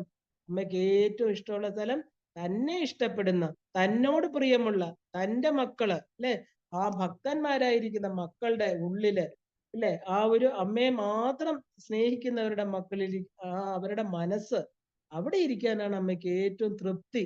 പാവ അമ്മ അവിടെ അമ്മയ്ക്ക് എന്തൊക്കെയാണ് ഓരോരുത്തർ കൊടുക്കുന്നത്, ഇല്ലേ. തന്റെ പണം കൊണ്ട് എന്തൊക്കെയാണ് അമ്മയ്ക്ക് വാങ്ങിക്കാൻ പറ്റുന്നത്, അതെല്ലാം പട്ടുകളും സ്വർണങ്ങളും സ്വർണ്ണ മൂക്കുത്തിയും വജ്രത്തിന്റെ കുണ്ടലങ്ങളും ഒക്കെ കൊണ്ട് സമർപ്പിക്കുന്നവരുണ്ട്. കള്ളപ്പണമാണെങ്കിലും അല്ലാത്ത പണമാണെങ്കിലും ഉള്ളവർ അങ്ങനെ കൊണ്ടുപോയി. അമ്മയ്ക്ക് അവിടെയൊന്നും അതിലൊന്നും അമ്മയ്ക്ക് ആഗ്രഹമില്ല. അമ്മയ്ക്ക് ഓടി ഓടി അമ്മ എത്തുന്നത് എവിടെയാ? അമ്മാന്ന് വിളിക്കുന്ന ആ ഭാസ്കരരായരെ പോലെ അല്ലെ? എനിക്ക് എപ്പോഴും അമ്മ മതി. ഇതൊന്നും എനിക്ക് വേണ്ട. എന്റെ മനസ്സിന്റെ 4 അറകളിലും അമ്മ മാത്രമേ ഉള്ളൂ. അല്ലെ? ആ അമ്മ അങ്ങനെയുള്ള ഭക്തരെ വിട്ട് അമ്മ ഒരിക്കലും പോവില്ല. ഭക്തന്റെ മനസ്സാകുന്ന മാനസ പൊയ്കയില് നീന്തി കളിക്കുന്ന ഒരു ഹംസമായിരിക്കാനാണ് അമ്മയ്ക്ക് ഏറ്റവും സന്തോഷം. ആ മനസ്സിൽ സ്നേഹം മാത്രം മതി. വേറെ ഒന്നും വേണ്ട. ഒരു ആചാരങ്ങൾ വേണ്ട. സമയാചാരം, കൗളാചാരം, വാമാചാരം, പഞ്ചമകാരം, ഷോഡശോപചാരം, ചതുഷ്ഷഷ്ടി ഉപചാരം എന്തൊക്കെയാ അമ്മയ്ക്ക് ചെയ്യുന്നത് ഓരോരുത്തര്. ഇത് വലിയ വലിയ ചെലവുള്ള കാര്യങ്ങളാണ്. അതിന് സാമഗ്രികൾ വേണം, പൂജകള്, ഒരുപാട് കാര്യങ്ങൾ വേണം. ഇതൊന്നും വേണ്ട അമ്മയ്ക്ക്. കാരണം ഇതൊന്നും അമ്മ ചോദിച്ചില്ല. ശങ്കരാചാര്യ സ്വാമികൾ അപരാധ ക്ഷമാപണത്തിൽ പറയുന്നുണ്ട്, അമ്മ ഞാൻ ഇതൊന്നും പഠിച്ചില്ല. പക്ഷെ ഒരു കാര്യം എനിക്കറിയാം. എന്താ? അമ്മ അമ്മയെ ഒന്ന് വിചാരിച്ചാ മതി. ആ ക്ലേശഹരണം, എന്റെ ക്ലേശങ്ങൾ ഇല്ലാതാവാൻ. എന്റെ അമ്മയാണ്. എത്രയോ വലിയവരുടെ അമ്മയായിക്കോട്ടെ, എന്റെയും അമ്മയാണ്. ഇവിടെ ഞാൻ നിസ്സാരനാണ്. പക്ഷെ അമ്മ എന്റേതുമാണ് എന്ന് പറയുന്ന ആ ഒരു സ്നേഹം, അത് അമ്മയ്ക്ക് ഒരുപാട് ചെലവുകൾ നടത്തി ഒന്നും ചെയ്യണ്ട. അപ്പോ അമ്മയ്ക്ക് വളരെ കാലം കാണാതിരുന്ന മകള്, അല്ലെ? ദൂരെ പോയിരിക്കുകയാണ് മകള്. ആ കാരണം ആ മകള് വരുമ്പോ അമ്മ കാത്തിരിക്കുകയാണ് വരും എന്ന് പറഞ്ഞിട്ട്. വന്നു, കണ്ടു, ചേർത്ത് കെട്ടിപ്പിടിച്ച് അമ്മാന്ന് വിളിക്കുമ്പോ അമ്മയുടെ മനസ്സലിഞ്ഞ് ഏറ്റവും സന്തോഷിക്കുന്ന അമ്മയാണ്, ഇല്ലേ? മകളെക്കാളും കൂടുതല്. മകള് ഭർത്താവ്, കുട്ടികള്, ഇല്ലെങ്കിൽ വിദേശത്തുള്ള ജോലി എവിടെയോ ആയിക്കോട്ടെ, അതിലൊക്കെ മുഴുകി അപ്പോഴൊന്നും അമ്മയെ ഓർക്കാൻ സമയം കിട്ടിയില്ല. അത് അവരുടെ കുറ്റമല്ല. പക്ഷെ അമ്മയ്ക്കോ, മകള് പോയി കഴിഞ്ഞാൽ മകളെ കുറിച്ച് മാത്രമാണ് ചിന്ത. സദാ ഓരോ കാര്യങ്ങൾ എടുക്കുമ്പോഴും അമ്മ അവൾ ഉപയോഗിച്ചിരുന്ന സാധനങ്ങള്, അല്ലെ? നമ്മുടെ വീട്ടിൽ നിന്ന് നമ്മുടെ കുട്ടികൾ പോകുമ്പോൾ അവരുടെ മുറിയിൽ അവർ ഉപയോഗിച്ചിരുന്ന ഓരോ സാധനങ്ങൾ കാണുമ്പോഴും നമുക്ക് ആ കുട്ടികളെ ഓർമ്മ വരും. കൊച്ചു കുട്ടികളാണെങ്കിൽ പ്രത്യേകിച്ച്. അപ്പൊ അപ്പോഴെല്ലാം ഓർക്കും അമ്മ. പക്ഷെ മക്കളോ ഇതൊക്കെ ഇവിടെ ഉപേക്ഷിച്ചിട്ടാ പോകുന്നത്, അല്ലെ? മക്കൾ ഒന്നും കൊണ്ടുവരണ്ട. അപ്പൊ താൻ സൂക്ഷിച്ചു വെച്ചിരുന്നതൊക്കെ ഓരോന്നായിട്ട് എടുത്ത്, അല്ലെ? എങ്ങനെയാ പറയുന്നത്? ഞാൻ ഇത് അവിടെ പോയപ്പോ വാങ്ങിച്ചു, ഞാൻ എക്സിബിഷൻ കാണാൻ പോയപ്പോ വാങ്ങിച്ചു, അല്ലെ? ഞാൻ വേറൊരിടത്ത് തൊഴാൻ പോയപ്പോ വാങ്ങിച്ചു. എവിടെ പോകുമ്പോഴും നമ്മള് മക്കൾക്ക് ഇഷ്ടമുള്ള കൊച്ചു കൊച്ചു സാധനങ്ങൾ വാങ്ങിച്ചു വെക്കും. എന്തിനാ? അവര് വരുമ്പോ കൊടുക്കാൻ. കാരണം അതാണ് അമ്മയുടെ മനസ്സ്. ഒരിക്കലും അവരെ മറക്കില്ല. അപ്പൊ അത് വാങ്ങിച്ചു വെച്ച് എല്ലാം ഒരിടത്ത് സൂക്ഷിച്ചു വെക്കും. കാരണം 1 വർഷം 2 വർഷമൊക്കെ കഴിഞ്ഞായിരിക്കും മക്കൾ വരുന്നത്. അപ്പൊ ഇതിന് ഓരോ കാരണങ്ങൾ പറഞ്ഞിട്ട്, അവിടെ പോയപ്പോ തനിക്ക് വേണ്ടി എന്ത് വാങ്ങിച്ചു? അല്ല, മക്കൾക്ക് വേണ്ടിയാണ് അത് വാങ്ങിച്ചു വെക്കുന്നത്, അല്ലെ? ആ അമ്മ മക്കൾ വരുമ്പോ കാണിച്ചു കൊടുക്കും, മോളെ ഞാൻ ഇന്ന സ്ഥലത്ത് പോയപ്പോഴാണ് ഇത് നിന്നെ ഓർത്തപ്പോ ഞാൻ വാങ്ങിച്ചതാണ്. ചെറിയ കാര്യങ്ങളായിരിക്കും. ആ സൂക്ഷിച്ചു വെച്ചിരുന്നതൊക്കെ മകളെ ഇരുത്തി എടുത്തു കൊടുക്കുമ്പോ ആ അമ്മയ്ക്കുള്ള ഒരു സന്തോഷം, അല്ലെ? മക്കൾക്ക് അത് വലിയ മൂല്യമുള്ള ഒന്നും ആയിരിക്കില്ല. അവർക്ക് അതിലും ഒരുപാട് ശമ്പളമുണ്ട്, എന്ത് വേണമെങ്കിലും വാങ്ങിക്കാൻ കഴിവുണ്ട്. പക്ഷെ അമ്മയ്ക്കോ അത് കൊടുക്കുമ്പോ കിട്ടുന്ന സന്തോഷം, ചെറിയ ചെറിയ കാര്യങ്ങൾ. അമ്മയ്ക്ക് അത്രേ ധനം ഉണ്ടാവുള്ളൂ. പക്ഷെ അമ്മയ്ക്ക് സ്നേഹമാകുന്ന മൂല്യം അത് ചേർത്തിട്ടാണ് ഈ വലിയ വിലയില്ലാത്തതാണെങ്കിലും അവയൊക്കെ അമ്മ വാങ്ങിച്ചു വെച്ചിരിക്കുന്നത്. ഒരിക്കലും മറക്കാത്ത ആ ബന്ധം, പൊക്കിൾക്കൊടി ബന്ധം, അത് അമ്മയ്ക്ക് മാത്രമേ ഉണ്ടാവുള്ളൂ, മക്കൾക്കുണ്ടാവില്ല. അതാണ് അമ്മ അവിടെ കാണിക്കുന്നത്. വലിയ വിലയൊന്നും ഇല്ലാത്തതാണെങ്കിൽ എന്താ, അത് വാങ്ങി വെച്ചിരിക്കുന്നത് ഈ ജീവിത പ്രാരാബ്ധത്തിന്റെ നെട്ടോട്ടത്തിന്റെ ഇടയ്ക്ക് എന്റെ മക്കൾക്ക് ഒന്നിനും സമയമില്ല, അല്ലെ? അവര് വല്ലപ്പോഴുമേ എന്നെ ഓർക്കാൻ സമയമുള്ളൂ എന്നൊന്നും അവര് കുറ്റപ്പെടുത്തുന്നില്ല. അവർക്ക് തിരക്കാണ്, അതുകൊണ്ടാണ് അവര് വരാത്തത്. അവരുടെ സൈഡിൽ അമ്മ നിൽക്കുക. ഒരു വിശ്രാന്തി സ്ഥാനമായിട്ട് വല്ലപ്പോഴും തന്നെ ഓർക്കുന്നുണ്ടല്ലോ, അല്ലെ? അമ്മയുണ്ട്, ഇല്ലേ? ഏതോ ഒരു നാട്ടിൽ എന്റെ അമ്മയുണ്ട്, അതൊരു ബലാണ്. പറയും, മക്കള് പറയും, ആ അമ്മ അവിടെ ഉണ്ടല്ലോ, എനിക്ക് വിളിച്ചു പറയാലോ. അവര് അപ്പോഴൊക്കെ മാത്രമേ ഓർക്കാറുള്ളൂ. എങ്കിലും ആ ഓർക്കുന്നതിന് തന്നെ വലിയ കാര്യമായിട്ടാണ് അമ്മ പറയുക. അമ്മയുടെ ഏറ്റവും വലിയ സന്തോഷം എന്താ? ഇവര് ഓർക്കുന്നത്, അല്ലെ? എന്ത് വിലയുള്ള വസ്തുക്കളെ സ്നേഹത്തിന് സമമാവില്ല. അമ്മയ്ക്ക് ഭക്തരുടെ മനസ്സിന്റെ ഒരു കോണില് അമ്മ ഈ അഖിലാണ്ട കോടി ബ്രഹ്മാണ്ട നായികയ്ക്ക് എന്തിനാ നമ്മുടെ ഈ സ്നേഹം? അമ്മയ്ക്ക് അതൊന്നും വേണ്ട. കാരണം ഓണർഷിപ്പ് ഉള്ളതിനോട് നമുക്ക് ഒരു വിലയും ഇല്ല, അല്ലെ? നമുക്ക് സ്വന്തമായിരിക്കുന്ന വസ്തുക്കളിൽ നമുക്ക് താല്പര്യം കാണില്ല. അത് എന്റേതാണ്, അല്ലെ? അത് നമുക്ക് നമ്മളെ വിട്ടുപോകുന്നതിനോടാണ് നമുക്ക് ദുഃഖം, ആ അറ്റാച്ച്മെന്റ്. അപ്പൊ അമ്മ പറയണു, എന്റെ ഇതെല്ലാം ആയിക്കോട്ടെ, എനിക്ക് എല്ലാം ഉണ്ട്. പക്ഷെ എന്റെ മക്കളുണ്ടല്ലോ, അവരുടെ മനസ്സിന്റെ കോണില് എനിക്ക് ഹംസമായിട്ട് ഇരുന്നാ മതി. ഞാൻ പൂർണ്ണ തൃപ്തയാണ്. അതെന്തുകൊണ്ട് നിങ്ങൾക്ക് തന്നൂടാ? അമ്മ നിത്യതൃപ്തയാണ്. അപ്പൊ ദേവി എവിടെയാണെന്ന് ചോദിച്ചാല്, എവിടെയാ അമ്മ? എന്റെ മനസ്സില്, നിങ്ങളുടെ മനസ്സില്, അല്ലെ? ഇന്ന് അമ്മ ഇരിക്കുന്നത് ചവറുകൾ നിറഞ്ഞ ഒരു കുപ്പ. ആ ഒരു കുപ്പ തൊട്ടിക്കകത്താണ് നമ്മൾ അമ്മയെ വെച്ചിരിക്കുന്നത്. അവിടെ വൃത്തിയാക്കാൻ ആരുമില്ല.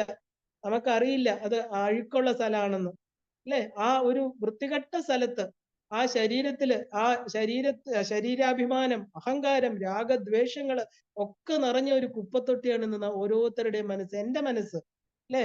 ഓരോരുത്തരും പറയണത് അവനവന്റെ മനസ്സ് അത് വൃത്തിയാക്കി അവിടെ ശുദ്ധമായിട്ട് ആ ശുദ്ധജലമൊക്കെ നിറയ്ക്കുമ്പോൾ മാത്രമാണ് പാവ അമ്മയ്ക്ക് അവിടെ ഹംസമായിട്ട് വന്ന് സന്തോഷത്തോടെ ഇരിക്കാൻ പറ്റുള്ളൂ.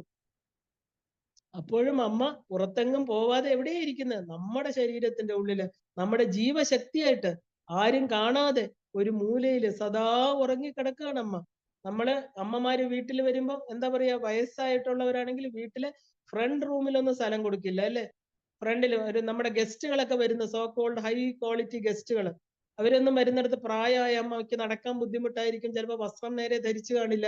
മോശമാണ് അമ്മയെ കാണിക്കുക എന്നുള്ളത്. അതുകൊണ്ട് അവരെന്ത് ചെയ്യും, പ്രായമായി കുറഞ്ഞ് നടക്കാനൊക്കെ ബുദ്ധിമുട്ടുള്ള അമ്മയ്ക്ക് വീടിന്റെ ഏറ്റവും മൂലയില് ഒരു കോർണറിൽ മുറി കൊടുത്തിട്ട് പറയും, ഇവിടെ തന്നെ ഇരുന്നോളണം, പുറത്തൊന്നും വരണ്ട കേട്ടോ, എല്ലാം അങ്ങോട്ട് തരാം, ഇങ്ങോട്ട് വരണ്ട. കാരണം ഞങ്ങൾക്ക് ഞങ്ങളുടെ വലിയ വലിയ ആൾക്കാരൊക്കെ വരുന്നതാണ് ഫ്രണ്ട് റൂമില്, എല്ലാം അവിടെ തരാന്ന് പറഞ്ഞ് എന്ത് വിശേഷ അവസരങ്ങളിൽ പോലും ആ അമ്മയെ അവിടുന്ന് കൂട്ടിക്കൊണ്ട് വരാതെ അവിടെ ആ കട്ടിലില് അമ്മ അവിടുത്തെ വിശേഷങ്ങളൊക്കെ അറിഞ്ഞ് മക്കളെ എന്താ പറയാ എല്ലാത്തിന്റെയും പങ്ക് ആ മുറിക്കകത്ത് കൊണ്ടുവന്ന് കൊടുക്കും. അപ്പൊ അമ്മ ഒന്ന് കൂട്ടിക്കൊണ്ടുവന്ന് അമ്മയ്ക്ക് എന്താ സന്തോഷം, ഇവരുടെ മുമ്പിൽ വരണം എന്നൊന്നുമില്ല, മക്കള് എന്റെ കൂടെ വന്നിരിക്കണം എന്ന് മാത്രമേ ഉള്ളൂ. അങ്ങനെ ഒരു ഒഴിഞ്ഞ കോണില് അല്ലെ, ആ അമ്മയെ എന്താ പറയാ എത്രത്തോളം ഉം, മാറ്റി നിർത്താമോ ഇല്ലേ? നമ്മൾ വളർന്നു, നമ്മുടെ കൈ പിടിച്ച് വളർത്തി, നമ്മൾ ഇന്ന് ലോകത്തിൽ വലിയ വലിയ ആൾക്കാരായി, നാളെ നമുക്കും ഈ സ്ഥിതിയാണ് വരുന്നതെന്ന് ഓർക്കാതെ ആ അമ്മയെ ബാക്കിയുള്ളവർക്ക് പരിചയപ്പെടുത്താതെ, അമ്മയെ അറിയാതെ, അമ്മ അവിടെ ഭക്ഷണം കഴിച്ചു, ബഹളങ്ങളൊക്കെ കഴിഞ്ഞ് എല്ലാവരും പോകുമ്പോ രാത്രിയാവും, അമ്മ ഉറങ്ങിയിട്ടുണ്ടാവും, അമ്മ ഭക്ഷണം കഴിച്ചോ, അമ്മയുടെ കൂടെ ഇരുന്ന് ഈ വരുന്നവരും പോയവരും ഒക്കെ അമ്മ കാരണമാണ് നമ്മൾ ഉണ്ടായത് ഇല്ലേ? അവർക്കെല്ലാം കൊടുത്തോ, അവർക്ക് ഭക്ഷണം കൊടുത്തോ ഇല്ലേ? അതെല്ലാം ചിന്തിച്ചു കഴിഞ്ഞ് അവിടെ ചെല്ലുമ്പോൾ പാവം അമ്മ ഉറങ്ങിക്കായിരിക്കും. നമ്മുടെ ശരീരമാകുന്ന നിലവറയിൽ എവിടെയാ അമ്മ ഇരിക്കുന്നത്? നമ്മുടെ മൂലാധാരത്തിൽ ഉറങ്ങിക്കിടക്കുകയാണ്. നമ്മൾ വന്ന കാലം മുതൽ അമ്മ ഒന്നും മിണ്ടുന്നില്ല, നമുക്ക് പ്രാണശക്തി തന്നുകൊണ്ട് അല്ലെ? ഓരോ മക്കളുടെ ഉള്ളിലും ആ വലിയ വീട്ടിൽ ഈ ശരീരം എന്ന് പറയുന്ന വലിയതായിട്ട് നമ്മൾ കാണുന്ന ശരീരാഭിമാനത്തില് ഞാൻ എന്താ ഡോക്ടറാണ്, എഞ്ചിനീയർ ആണ്, ഞാൻ IAS ആണ്, എനിക്ക് എല്ലാം ഉണ്ട്, എനിക്ക് ഇത്ര ഏക്കർ സ്ഥലമുണ്ട്, എന്റെ ഇത്ര കോടി സമ്പത്തുണ്ടെന്ന് പറയുന്ന നമ്മുടെ ഈ ശരീരത്തിൽ ഏറ്റവും താഴത്തെ അറയില് ആ മൂലാധാരമാകുന്ന ഒരു കുഞ്ഞു ത്രികോണത്തിന്റെ ഉള്ളില് പാവ അമ്മ അവിടെ എന്ത് ചെയ്യുന്നു? ഉറങ്ങിക്കിടക്കുക. കാരണം മക്കളുടെ വീമ്പുകളൊക്കെ തന്റെ ശരീരത്തിനോടാണല്ലോ, എന്നെ അറിയുന്നില്ലല്ലോ, എന്നെ വിളിക്കുന്നില്ല, വിളിക്കുമ്പോ മാത്രമേ വരുള്ളൂ. കാരണം അമ്മയ്ക്ക് ഒരു സ്ഥലം കൊടുത്തിട്ടുണ്ട്, തന്റെ ആ ഒരു ശരീര നിർമ്മാണ വേളയിലെ തന്നെ അമ്മയ്ക്ക് ഒരു ഒതുങ്ങിയ സ്ഥലം ഇല്ലേ? അവിടെ അമ്മ എന്താണ് ആ ഒന്നും ചോദിക്കാതെ തന്റെ മക്കൾക്ക് വേണ്ടി നിഷ്കാമമായിട്ട് ജീവിതത്തിലെ എല്ലാ സൗകര്യങ്ങളും പ്രാണശക്തി ഉൾപ്പെടെ എല്ലാം കൊടുത്തുകൊണ്ട് ശരീരത്തിലെ എല്ലാ കർമ്മങ്ങളും, ഒരു സമയം അമ്മയുടെ ഒരു കിഡ്നി പ്രവർത്തിച്ചില്ലെങ്കിൽ, ഒരു ശ്വാസം അകത്ത് പോയില്ലെങ്കിൽ, ഒരു ഹൃദയം പമ്പ് ചെയ്തില്ലെങ്കിൽ അപ്പം മരിച്ചു വീഴുന്ന ശരീരമാണ് നമ്മുടെ. അതും അമ്മ നമ്മളോട് ചോദിക്കില്ല, എന്റെ മക്കൾക്ക് സുഖമായിട്ടിരിക്കണം, നല്ല ആരോഗ്യം കിട്ടണം, എല്ലാ കാര്യങ്ങളും ഭംഗിയായിട്ട് ചെയ്ത് നമ്മൾ ശ്വസിക്കുന്ന ശ്വാസത്തിലെ ഓക്സിജനെ വേർതിരിച്ച് കാർബൺ ഡൈ ഓക്സൈഡിനെ പുറത്തു കളഞ്ഞ് അല്ലെ, ഓരോ കർമ്മങ്ങളും നമ്മൾ അറിയാതെ നമ്മുടെ ഉള്ളിൽ നടക്കുന്ന കർമ്മങ്ങളെല്ലാം ഭംഗിയായിട്ട് ചെയ്ത് വീണ്ടും ഒരു ജോലിക്കാരിയെ പോലെ ആ മൂലയില് ആ മൂലാധാരത്തിലെ ചെറിയ മുറിയിൽ ചെന്ന് ഉറങ്ങി കിടക്കുന്ന അമ്മയെ നമ്മൾ എന്തുകൊണ്ട് മറക്കണു ഇല്ലേ? ആ നിലവറയിൽ പൂട്ടിയിട്ടതുപോലെ ഒരു വലിയ വീട്ടിൽ നമ്മൾ ഇരുന്നോണ്ട് നിലവറയിൽ പൂട്ടിയിട്ടിരിക്കുകയാണ് അമ്മ, യാതൊന്നും ചോദിക്കാതെ അല്ലെ, ഒന്നും മിണ്ടാതെ അവിടെ ഉറങ്ങിക്കിടക്കുന്ന അമ്മയെ നമ്മൾ എത്ര ജന്മമെടുത്താലും ആ ജീവൻ തന്റെ ആത്മാവായിരിക്കുന്ന അമ്മയെ ഓർക്കുമ്പോൾ മാത്രമാണ് ഈ ശരീരത്തിന്റെ പ്രയോജനം നമ്മൾ അറിയുക. ഒരിക്കലും ഈ ശരീരം കൊണ്ട് നമുക്കൊന്നും ചെയ്യാൻ പറ്റില്ല. അപ്പൊ ശരീരവും ശരീര വസ്തുക്കളും എല്ലാം മിഥ്യയാണെന്ന് ഉറയ്ക്കുമ്പോൾ മാത്രമാണ് എവിടെയോ കിടക്കുന്ന അമ്മ, അമ്മ എവിടെയോ ഉണ്ടെന്ന് അറിയാം ഇല്ലേ? ആ അറിവ് ലഭിക്കുന്ന അമ്മയെ അന്വേഷിച്ചിട്ടില്ല, അനേക ജന്മങ്ങളിൽ അമ്മയെ ചോദിച്ചിട്ടില്ല. അപ്പൊ ആ അമ്മയെ ഉണ്ട് എന്റെ ഉള്ളിലാണെന്ന് അറിയുമ്പോൾ നമ്മൾ അതിനെ തിരയാൻ തുടങ്ങുന്നു. ഈ ജീവിതയാത്ര തുടങ്ങുന്നത് മുതൽ ആ ഒടുങ്ങുന്നിടം വരെ അല്ലെ, ആ ജീവിതയാത്രയുടെ തുടക്കം മുതൽ ആ അവ്യക്തത്തിൽ നിന്നൊരു ബിന്ദുവായിട്ട്, നാദമായിട്ട്, കലയായിട്ട്, പഞ്ചഭൂതങ്ങളായിട്ട്, ശരീരമായിട്ട്, മനോബുദ്ധികളായിട്ട് ആ ഇതിന്റെ എല്ലാം പ്രവർത്തിക്കുന്ന ആത്മാവായിട്ട് ദേവി നമ്മളെ പിരിഞ്ഞു നിന്നിട്ടേയില്ല. അത് അറിയുമ്പോൾ മാത്രമാണ് അഴുക്ക് നിറഞ്ഞ ഈ ഒരു എന്താ പറയാ മാനസ സരോവരത്തെ, ഈ കുപ്പകൾ ഇനിയെങ്കിലും മാറ്റാൻ സമയമായി നമുക്ക്. കാരണം ഓൾറെഡി ഇതെല്ലാം അറിഞ്ഞു കഴിഞ്ഞു നമ്മൾ. ഈ പറയുന്ന രാഗദ്വേഷങ്ങളും അഹങ്കാരവും ശരീരബോധവും ഊർമികളെയൊക്കെ നമ്മൾ കളയണം. സന്തോഷമായിട്ട് അമ്മയെ കൈ പിടിച്ച് മോളിൽ കൊണ്ടുവരണം. ആ സന്തോഷത്തിൽ നീന്തി തുടിച്ച് തന്റെ കുഞ്ഞു ചെന്ന് അമ്മ വരൂ, അമ്മ എന്തിനാണ് അച്ഛനെ പിരിഞ്ഞിരിക്കുന്നത്, എന്റെ അച്ഛൻ എന്റെ കൂടെ ഉണ്ടല്ലോ, ആ അച്ഛനെയും അമ്മയും തിരിച്ചറിഞ്ഞ് അവരുടെ കൈ പിടിച്ച് അവരെ ഒരുമിച്ചാക്കിക്കൊണ്ട് ആ ചെയ്യുന്നത് തന്നെയാണ് പൂർണ്ണമായിരിക്കുന്ന മോക്ഷം അല്ലെ? ആ കുഞ്ഞ് സന്തോഷത്തോടു കൂടി അമ്മയെ പുറത്തു കൊണ്ടുവരണു അല്ലെ? ആ പുറത്ത് കൊണ്ടുവന്നിട്ട് എന്താ, ആ കുലപഥത്തിലൂടെ അമ്മ ഇതുവരെ കിടന്ന നിലവറകളെ എല്ലാം വിട്ടിട്ട് അഴുക്ക് പിടിച്ച ഓരോ ദ്വാരങ്ങളും അടഞ്ഞുപോയി അല്ലെ? എല്ലാ ചക്രങ്ങളും അടഞ്ഞു, കർമ്മവാസനകൾ കൊണ്ട് അടഞ്ഞ ഒരു വഴി. അതാണ് നിലവറ എന്ന് പറയാൻ കാരണം. അവിടെ എല്ലാം തെളിയിക്കണം, അവിടുത്തെ ആ വഴി ശുദ്ധമാക്കണം നമ്മള്. ആ ഓരോ വഴിയിലും എന്താ വാസനാമയമായിട്ടിരിക്കുന്ന ഉത്രേഷണ, വിത്തേഷണ, ദാരേക്ഷണ തുടങ്ങിയിട്ടുള്ള അനേക ഏഷണ ത്രയങ്ങള് എല്ലാം അടച്ചുകൊണ്ട് കുലപഥത്തിലൂടെ പോലും അമ്മയെ കൊണ്ടുപോകാൻ പറ്റുന്നില്ല. ഇരുട്ടാണ് അവിടെ. ആ ഇരുട്ടിലൂടെ അമ്മയെ സഞ്ചരിപ്പിക്കാതെ ഓരോ ചക്രങ്ങളെയും ശുദ്ധമാക്കി വൃത്തിയാക്കി ആ മാനസ സരോവരത്തിൽ തെളിഞ്ഞ ജലത്തെ കൊണ്ടുവന്ന് വെച്ചിട്ട്, അമ്മ വരൂ, ഇനി ഞാൻ അമ്മയെ അങ്ങനെ ഇടില്ല. എത്ര ജന്മം എടുക്കും ഒരു സാധകൻ അത് പറയാനായിട്ട്? അമ്മ ഇനി അവിടെ കിടക്കേണ്ട ആളല്ല. എനിക്ക് മനസ്സിലായി അമ്മയാണ് എല്ലാം എന്ന്.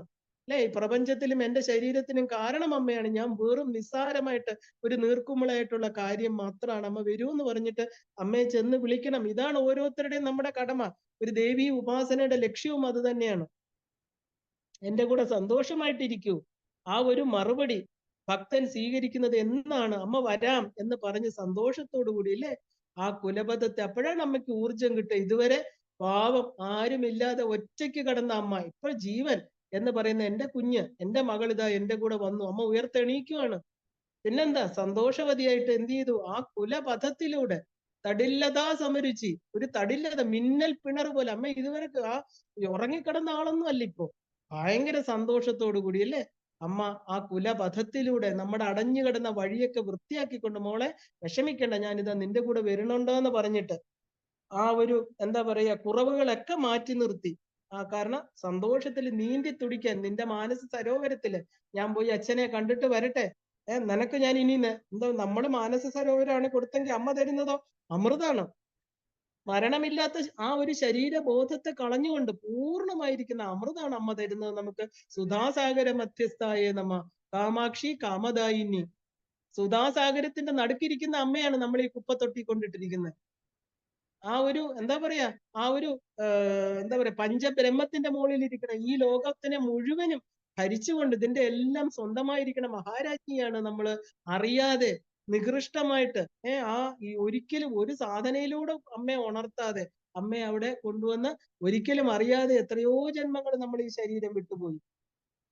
അപ്പോ ആ കുഞ്ഞിന്റെ കൂടെ സന്തോഷമായിട്ട് ഇരിക്കാനുള്ള അവസരം നമ്മൾ ഈ ജന്മത്തില് ഈ ഒരു എന്താ പറയാ പഴയപടി എന്താ പറയാ അമ്മയെ മോളിൽ കൊണ്ടുവന്ന് അമ്മ എപ്പോഴാണോ സന്തോഷമായിട്ടിരിക്കുന്നത് ആ ഭക്തൻ ചെയ്യേണ്ട, നമ്മൾ പറയല്ലേ അമ്മയ്ക്ക് അച്ഛനും ചെയ്യേണ്ട കർമ്മങ്ങൾ നമ്മൾ ചെയ്യണമെന്ന്, ലാസ്റ്റ് റിച്വൽസ് എന്ന് നമ്മൾ പറയും. അമ്മ മരിച്ചു കിടക്കുമ്പോൾ നമ്മൾ അച്ഛനമ്മമാർക്ക് ചെയ്യുന്ന കർമ്മങ്ങൾ എന്താ അത് കാണിക്കുന്നത്?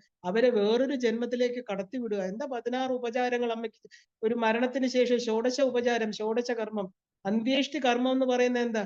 അവരെ അച്ഛൻ അമ്മ എന്നുള്ളത് കൊണ്ട് ആ ഒരു DNA അവരുടെ മക്കളായിട്ട്, മകനായിട്ട്, മകളായിട്ട് ജനിച്ച നമ്മൾ അവർക്ക് ആ അന്ത്യേഷ്ടി കർമ്മം ചെയ്യുമ്പോൾ അവരുടെ ശരീരം ഉണ്ടാക്കണം, അവരുടെ മനസ്സുണ്ടാക്കണം. ഇനി ഒരു ജന്മത്തിലേക്ക് അവരെ കടത്തിവിടുന്ന കർമ്മമാണ് അവിടെ ചെയ്യുന്നത്, ശരീരം കത്തിക്കുന്നതിന് മുമ്പ് അല്ലെ? അവർക്ക് ജീവിച്ചിരുന്നപ്പോ കൊടുക്കാത്തതാണ് നമ്മൾ മരിക്കുമ്പോ ചെയ്യുന്നത്. അവര് തൃപ്തരാണോ, അവര് സന്തോഷമായിട്ടിരുന്നോ എന്നൊന്നും നമ്മൾ അന്ന് ചോദിച്ചിട്ടില്ല. പക്ഷെ എല്ലാവരും കാണുക വന്ന് പിതൃക്കളുടെ പിതൃശാപം ഏക്കാതിരി അവര് പിതൃലോകത്ത് അവർക്ക് മോക്ഷം കിട്ടാൻ, ഇതൊക്കെ നമ്മൾ നേരത്തെ നമുക്കാണ് ഈ മോക്ഷം കിട്ടാത്തത്. കാരണം എന്താ, അച്ഛനോ അമ്മയോടും സ്നേഹം പോലെ സ്നേഹത്തിൽ പെരുമാറിയില്ല, അവർക്ക് വേണ്ടത് കൊടുത്തില്ല. ഇത് തന്നെയാണ് ജഗന്മാതാവ്. അമ്മയുടെ ശാപത്തിന് പാത്രീഭരിതമായി വീണ്ടും വീണ്ടും വീണ്ടും മനുഷ്യ ശരീരത്തിൽ വന്ന് എപ്പോ അമ്മയെ അറിയണോ അതുവരെ നമുക്ക് മോക്ഷമില്ല. അല്ലാതെ അന്ത്യേഷ്ടി കർമ്മത്തിലല്ല നമുക്ക് അമ്മയ്ക്ക് മോക്ഷം കൊടുക്കുക, അമ്മയ്ക്കോ അച്ഛനോ.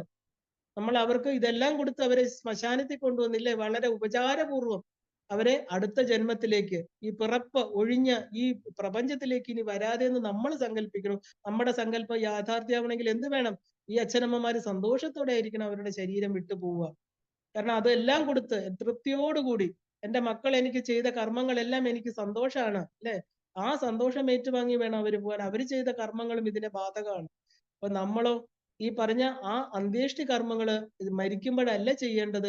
ഈ പറഞ്ഞ ഉപചാര പൂജകളെല്ലാം തന്നെ നമ്മുടെ ശരീരത്തില് നമ്മുടെ ആത്മാവായിരിക്കുന്ന നമ്മുടെ അമ്മയും അച്ഛനും നമ്മുടെ പ്രാണനും നമ്മുടെ ആത്മാവും നമ്മുടെ യഥാർത്ഥ അച്ഛനമ്മമാര് ഇനിയിപ്പോ ഭൗതിക ശരീരത്തിൽ ചെയ്തില്ലെങ്കിൽ പോലും നമ്മുടെ യഥാർത്ഥ അച്ഛനും അമ്മയും നമ്മൾ തിരിച്ചറിയണം.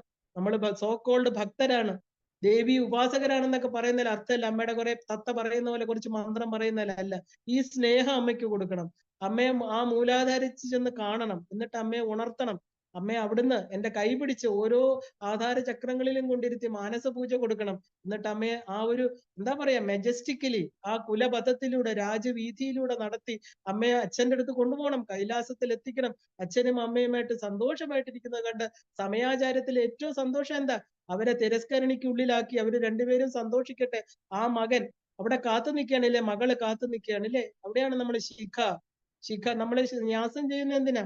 ശിഖായേ നമ. ശിഖയിലാണ് തിരിച്ചുള്ള ഇറക്കം. അവിടെ അമ്മ അച്ഛനുമായിട്ട് സന്തോഷമിട്ട് അമ്മ സന്തോഷമായോ അച്ഛനെ കണ്ടോ എന്ന് ചോദിച്ചിട്ട് തിരിച്ച് ആ കൈ പിടിച്ച് തിരിച്ച് മൂലാധാരത്തിൽ കൊണ്ടുവന്നിരുത്തണം. ഓരോ ദിവസവും അമ്മയെ തൊഴണം. കുണ്ടലിന്യേ നമ, അല്ലെ, ഹൃദയവാസിന്യേ നമ. അപ്പൊ നമ്മുടെ ഓരോരുത്തരുടെ ഭക്തരുടെ ആ സ്നേഹത്തില് ആ സ്നേഹ അതിരേകത്തില് അമ്മയ്ക്ക് വേറെ ഒന്നും വേണ്ട. ആ ഹംസികയായിട്ട് സദാ ആ മാനസ സരോവരം എന്ന് പറയുന്ന അമൃത സമുദ്രത്തിൽ ഇരിക്കുന്ന അമ്മ നമ്മുടെ ഉള്ളിലെ മാനസരോവരത്തില് ആ ഒരു ചെറിയ അന്നപക്ഷിയെ പോലെ ഇതെല്ലാത്തിന്റെ ഉയരിലിരിക്കുന്ന ആ ജഗൻ മാതാവ് ഒരു കൊച്ചു കുഞ്ഞിനെ പോലെ ഭക്തന്റെ ഈ കുഞ്ഞു ഹൃദയത്തിൽ നമ്മൾ ഉണ്ടാക്കുന്ന ഒരു സരോവരത്തിൽ അഴുക്കൊന്നും ഇല്ലാതെ ശുദ്ധജമായിട്ട് കിടക്കുന്ന തടാകത്തില് സന്തോഷത്തോടു കൂടി നമ്മുടെ ഈ ശരീരം വിടുന്നിടം വരെ അവിടെ സന്തോഷത്തോടെ ഇരുന്ന് തന്റെ കുഞ്ഞിനെ ചേർത്ത് പിടിച്ച് ഈ ശരീരത്തിൽ നിന്ന് എക്സിറ്റ് ആവുക, പോവുക. അവിടെ അന്തേഷ്ടി കർമ്മങ്ങളില്ല, ഒരു കർമ്മങ്ങളും ഇല്ല. അമ്മ നമ്മളെ കൊണ്ടുപോയിക്കോളും. ആ പൂർണ്ണമായിട്ടുള്ള ശരണാഗതിയും വിശ്വാസവും മാത്രമാണ് അമ്മയ്ക്ക് വേണ്ടത്. അമ്മയ്ക്ക് നമ്മൾക്ക് എന്താ പറയാ, ഭക്തമാനസ ഹംസികായേ നമ എന്ന് പറഞ്ഞുകൊണ്ട് നമുക്ക് അമ്മയെ നമസ്കരിച്ച് തെറ്റുകളെല്ലാം ക്ഷമിക്കണേ അമ്മ, ഇന്ന് അറിഞ്ഞു അമ്മ, ഇനി ഒരിക്കലും ഞാൻ അമ്മയുടെ കൈവിടില്ല എന്ന് പറഞ്ഞ് അമ്മയെ നമുക്ക് നമസ്കരിച്ചുകൊണ്ട് ഇന്ന് ഇവിടെ നിർത്താം. എല്ലാവർക്കും ശ്രീമാത്രേ നമഃ.